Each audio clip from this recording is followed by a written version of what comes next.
Hakikat apresiasi sastra.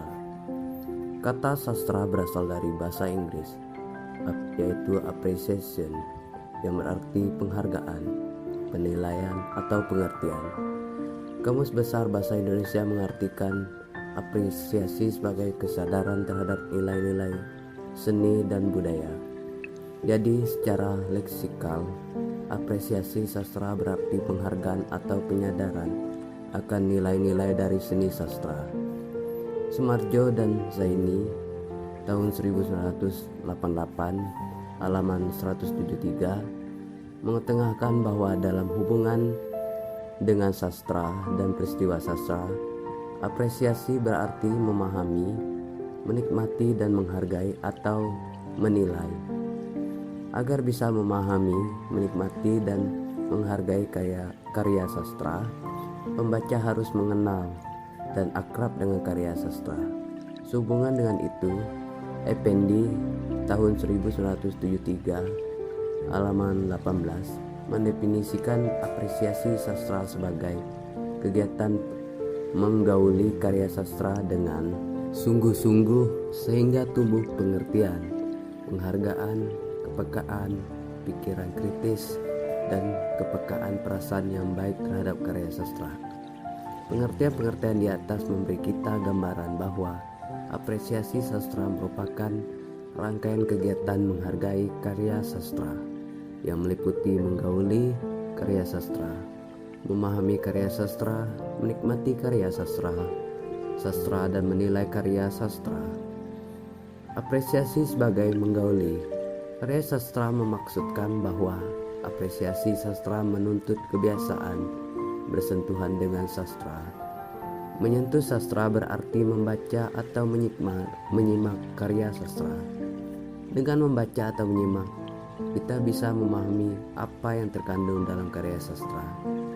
Dengan memahami bentuk dan isi karya sastra, kita bisa menikmati dan menilai sebuah karya sastra.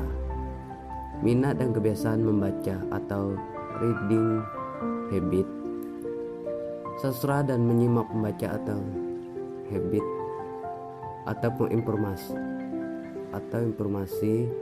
sastra merupakan syarat fundamental dalam apresiasi sastra. Apresiasi sastra disebut kegiatan memahami karena apresiasi membaca mengarahkan kemampuan intelektual dalam mendapatkan makna, atau dalam Sekiman 1990. Pengertian atas apa yang dibaca atau disimak. Menurut Pradopo tahun 2002 halaman 38, memahami karya sastra dilakukan dengan menginterpretasi, menganalisis dan mengevaluasi karya sastra. Aktivitas intelektual itu diperlukan dalam upaya memahami unsur-unsur sastra yang bersifat intrinsik atau fakta cerita, sarana cerita dan tema, maupun yang bersifat ekstrinsik atau membaca, lingkungan dan pengarang. Apresiasi sastra disebut kegiatan menikmati karena dalam apresiasi pembaca melibatkan emosi dalam merespon unsur-unsur estetik.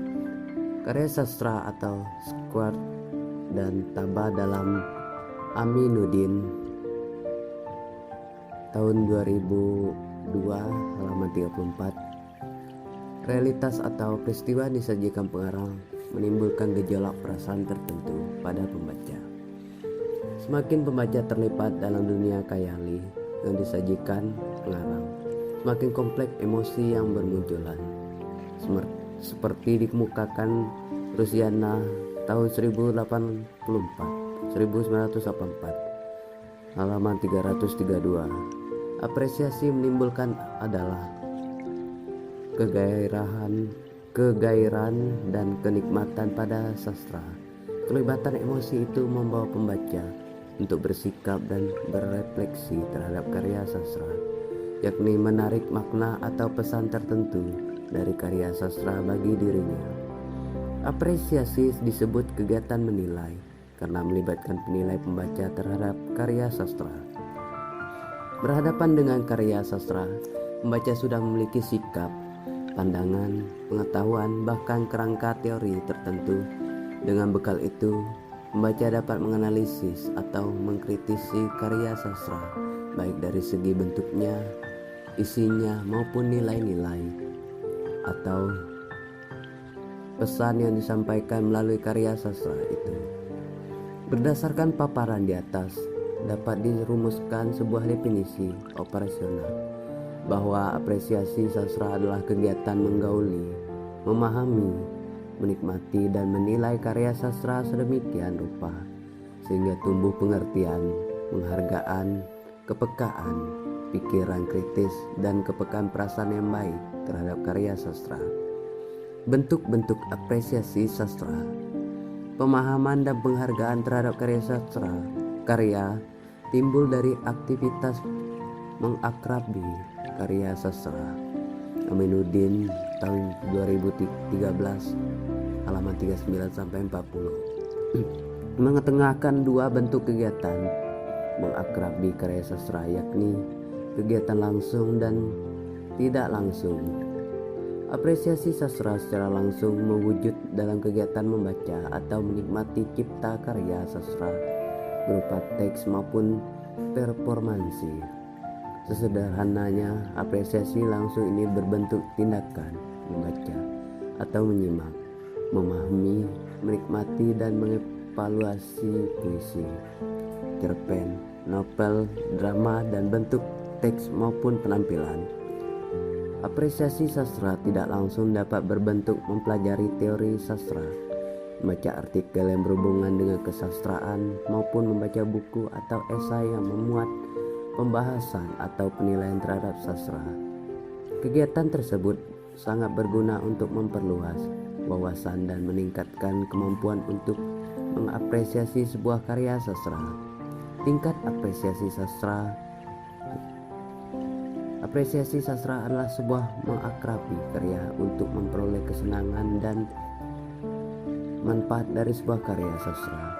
Untuk memperoleh kesenangan dan manfaat sebuah karya sastra, apresiator dapat melalui 3 tingkat apresiasi sastra, yakni tahap simpati, empati, dan refleksi diri. Tahu dalam Sati Nem 2019 halaman 10. Tingkat simpati. Tingkat simpati adalah tingkat apresiasi di mana seorang merasa tertarik terhadap karya sastra dan berkeinginan untuk membaca atau menyimak karya sastra tersebut. Disik dalam Waloyo 2002 halaman 45 menyebutnya tingkatan menggemari, yakni tingkatan apresiasi di mana keterlibatan batin pembaca belum kuat. Kemudian tingkat empati. Tingkat empati adalah tingkat apresiasi di mana pembaca mulai bisa ikut merasakan dan terlibat dalam isi dalam karya. Disik dalam Waloyo 2002 halaman 45 menyebutnya tingkat menikmati, yakni tingkat apresiasi di mana keterlibatan batin pembaca terhadap suatu karya sastra sudah semakin mendalam. Pada tingkatan empati, pembaca akan ikut senang, sedih, terharu, bahagia, dan sebagainya. Ketika membaca karya sastra, pembaca menikmati karya sastra karena merasa karya sastra dapat menghibur dan bermanfaat bagi dirinya. Dengan kata lain, empati merupakan tingkatan apresiasi yang didominasi oleh pergulatan emosi. Pembaca seolah berada dalam pengalaman yang diceritakan pengarang. Ia dapat merasakan kesenangan, kegembiraan, dan sebagainya, seperti dilukiskan pengarang. Dengan imajinasinya, pembaca dapat menangkap dan membayangkan kejadian-kejadian yang terdapat dalam karya sastra.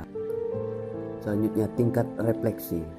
Tingkat refleksi adalah tingkat apresiasi di mana pembaca tidak hanya tertarik atau simpatik atau turut merasakan isi karya sastra atau empati saja, tetapi juga dapat berefleksi diri terhadap nilai-nilai yang terkandung dalam karya sastra. Disik dalam Waluyo 2002 halaman 45 menyebutnya tingkat mereaksi, yakni tingkat apresiasi di mana pembaca mampu menafsirkan isi karya sastra dan mampu menilai baik buruknya sebuah karya sastra. Tingkat refleksi adalah tingkat di mana pembaca mulai menyadari bahwa sastra bukan sekedar permainan bahasa atau bunyi bahasa. Sastra ternyata menyediakan sesuatu yang dapat diambil manfaatnya.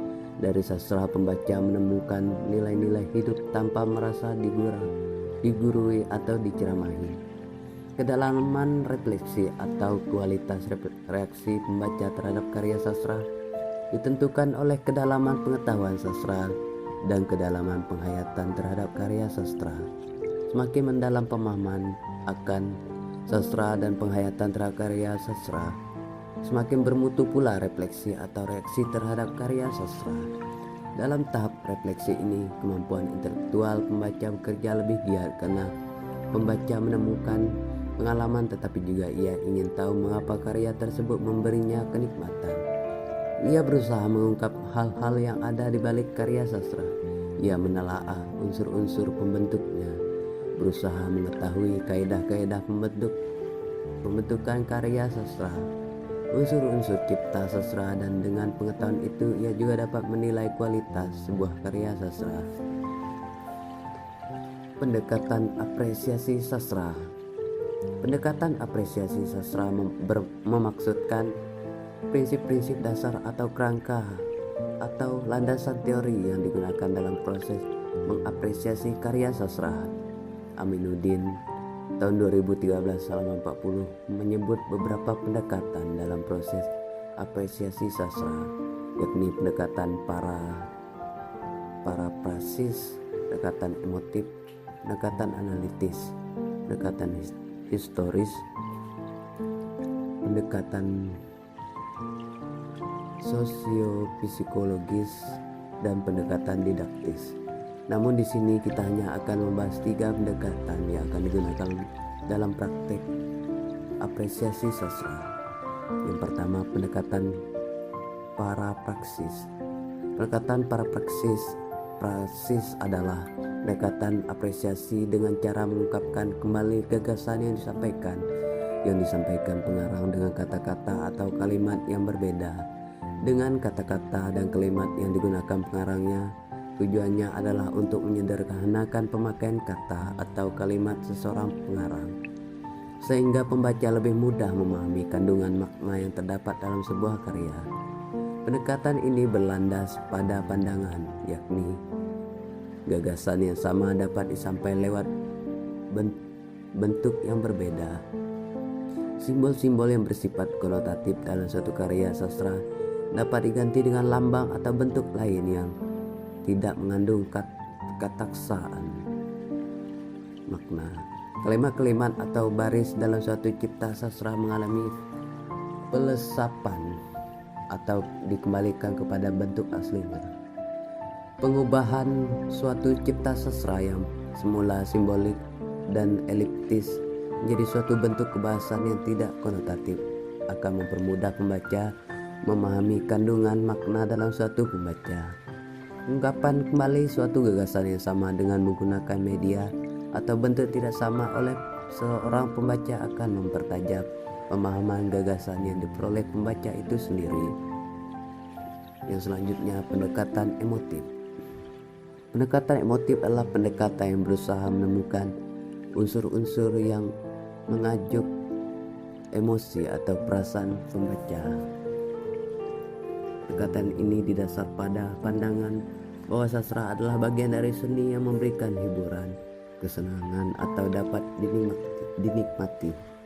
Dengan menerapkan pendekatan ini, pembaca diharapkan dapat menemukan unsur-unsur keindahan maupun emosi-emosi yang terdapat bentuk penyajian pengalaman. Dalam karya sastra, isi karya sastra maupun gagasan-gagasan yang dikemukakan dalam karya sastra. Dalam pelaksanaan pendekatan emotif, pembaca akan dihadapkan pada pertanyaan seperti, adakah unsur-unsur keindahan dalam karya sastra yang dibaca? Bagaimana cara pengarang menampilkan keindahan itu? Bagaimana pembaca dapat menemukan keindahan itu dan berapa banyak keindahan yang ditemukan, dan lain-lain sebagainya. Keindahan dalam karya sastra bisa ditemukan pada peristiwa yang disajikan, pola penyajian peristiwa, gaya bahasa, citraan, paduan bunyi, latar, tokoh dan perwatakan, serta unsur-unsur sastra lainnya. Yang selanjutnya, pendekatan analitis. Pendekatan analitis adalah pendekatan apresiasi sastra dengan cara memahami gagasan. Cara pengarang menampilkan gagasan atau mengimajinkan ide-ide. Ya, sikap pengarang dalam menampilkan gagasannya, elemen intrinsik dan mekanisme hubungan dari setiap elemen intrinsik itu, sehingga mampu membangun adanya keselarasan dan kesatuan dalam rangka membangun totalitas bentuk maupun totalitas maknanya. Pendekatan analitis dalam apresiasi sastra didasar oleh pandangan bahwa karya sastra terbentuk atas elemen-elemen tertentu. Setiap elemen dalam karya sastra memiliki fungsi tertentu dan senantiasa memiliki hubungan antara yang satu dengan yang lainnya.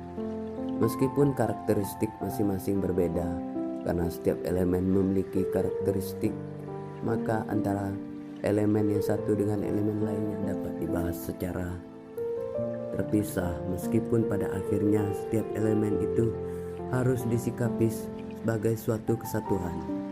Penerapan pendekatan analitis ini dapat diawali dengan membaca teks secara keseluruhan. Selanjutnya, pembaca berusaha menganalisis secara mendalam karya sastra itu dengan pertanyaan-pertanyaan berkaitan dengan unsur intrinsik yang terdapat dalam karya sastra.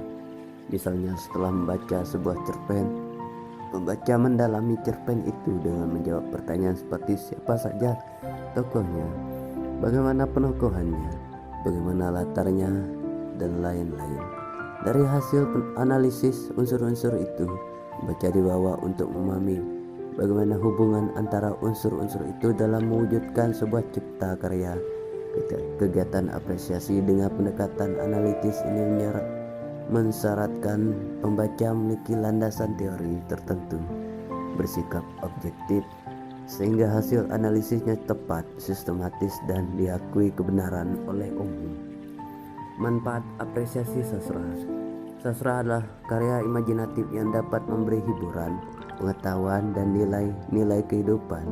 Karya sastra bisa dibaca sebagai penghantar, tidur, atau pengisi waktu luang. Sastra juga menjadi kata-kata yang indah, nasihat atau ungkapan bijaksana yang dapat dibagikan di media sosial atau disampaikan kepada orang lain. Membaca sastra memperkaya kosakata dan menambah pengetahuan tentang sesuatu. Hasil bacaan sastra dapat menambah bahan pengajaran seorang guru di sekolah. Para ibu rumah tangga memanfaatkan sastra untuk bahan cerita anak-anak mereka. Seorang penceramah dapat menggunakan sastra sebagai selingan ceramahnya.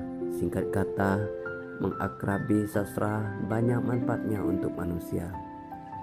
Moody dan Leslie, seperti dikutip Wardani tahun 1981, mengemukakan 6 manfaat apresiasi sastra, yakni melatih keempat keterampilan: berbahasa, menambah pengetahuan tentang pengalaman hidup manusia seperti adat istiadat, agama, kebudayaan, dan sebagainya; membantu mengembangkan pribadi, membantu membentuk watak, memberi kenyamanan, meluaskan dimensi kehidupan dengan pengalaman baru. Sementara itu, Hawks 1987 mengetengahkan bahwa apresiasi sastra setidaknya memiliki 2 manfaat utama, yaitu manfaat personal dan manfaat edukasi. Apresiasi sastra memberi manfaat personal bagi pembacanya seperti memberi kesenangan, mengembangkan imajinasi, memberi pengalaman yang dapat terhayati, mengembangkan pandangan ke arah persoalan kemanusiaan, menyajikan pengalaman yang bersifat emosional. Apresiasi sastra juga memiliki manfaat edukatif seperti membantu perkembangan bahasa, meningkatkan kelancaran kemahiran membaca, meningkatkan keterampilan menulis, mengembangkan kepekaan terhadap sastra. Aminuddin dalam buku pengantar apresiasi sastra tahun 2013 halaman 630 mengetengahkan bahwa kegiatan apresiasi sastra memiliki setidaknya 5 manfaat bagi pembaca, yakni dapat dijadikan pengisi waktu luang, pemberian atau pemerolehan hiburan, untuk mendapat informasi, media pengembang dan memperkaya pandangan kehidupan, dan memberi pengetahuan nilai sosio-kultural dari zaman atau masa karya sastra itu dilahirkan. Dapat disimpulkan, apresiasi sastra bermanfaat untuk memberi hiburan, memperkaya wawasan dan pengetahuan pembaca, serta membentuk kepribadian atau